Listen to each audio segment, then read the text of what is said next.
नमस्कार दोस्तों।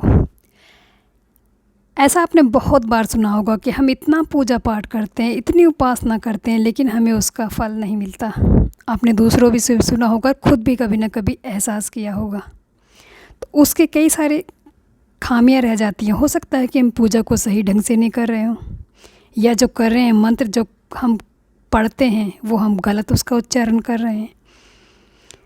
ऐसे कई सारे रीजन्स हैं जिनका कि पूजा का जो हमें फल मिलना चाहिए वो उचित नहीं मिल रहा है, और हमारे शरीरों में और हमारे सामने हमारी बहुत सारी समस्याएं उत्पन्न होने लगती हैं, और हम हमेशा यही सोचते हैं कि क्या भगवान हमारी उपासनाएं स्वीकार नहीं कर रहा।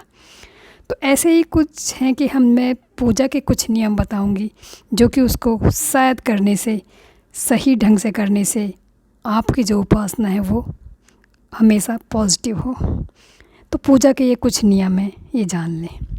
नंबर 1, घर में हमेशा पूजा का जो मंदिर है वो दक्षिणी पश्चिमी या पश्चिमी दिशा में ही उसका मुख करें, जिससे कि हम पूजा करते टाइम हमारा जो मुंह है वो सुबह को पूर्व दिशा में और शाम को पश्चिम दिशा में ही रहे, ये संभव हो सके।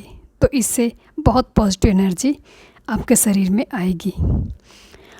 और नंबर 2, पूजा में हमेशा सफ़ेद या पीले कपड़ों का प्रयोग करें तो ज़्यादा अच्छा होता है, क्योंकि इसको हम शांति का प्रतीक मानते हैं।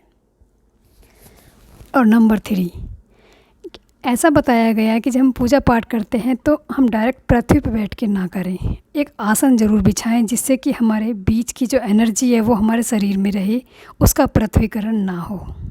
नंबर 4, पूजा हमेशा एकांत में बैठ कर ही करनी चाहिए कि कोई आपको छू ना सके, डिस्टर्ब ना कर सके। नंबर 5, यदि आप पूजा के बाद क्रोध करते हैं, किसी की निंदा करते हैं, तो आपको पूजा का फल बराबर नहीं मिलता। और पूजा कभी भी चारपाई पे बैठकर नहीं करनी चाहिए, नंगे फर्श पर नहीं बैठना चाहिए। हमेशा आसन संभव ना हो तो कोई भी कपड़ा बिछाकर आप पूजा कर लें। और पूजा के जो स्थान है वो हमेशा एकांत में होना चाहिए। और हमारे ऋषि मुनि बोलते हैं कि मंत्र में और जप में बहुत सारा शक्ति होती है, इससे हम कुछ भी पा सकते हैं। तो इसीलिए जो मंत्र का उच्चारण करें वो हमेशा सही होना चाहिए और शुद्ध होना चाहिए। यदि साधक चाहे तो उसके पूजा का उसका फल मिल जाएगा।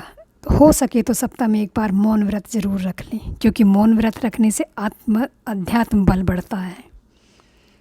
और निरंतर लंबे समय तक यदि साधक जप करता है तो दिव्य आभार मंडल बन जाता है, जिससे कि हम कोई भी अनेक प्रकार की वो हमसे रक्षा करता है।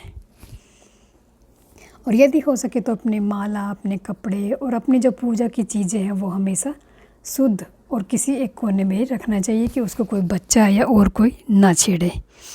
भगवान की पूजा करते रहें, उसमें ही श्रद्धा है।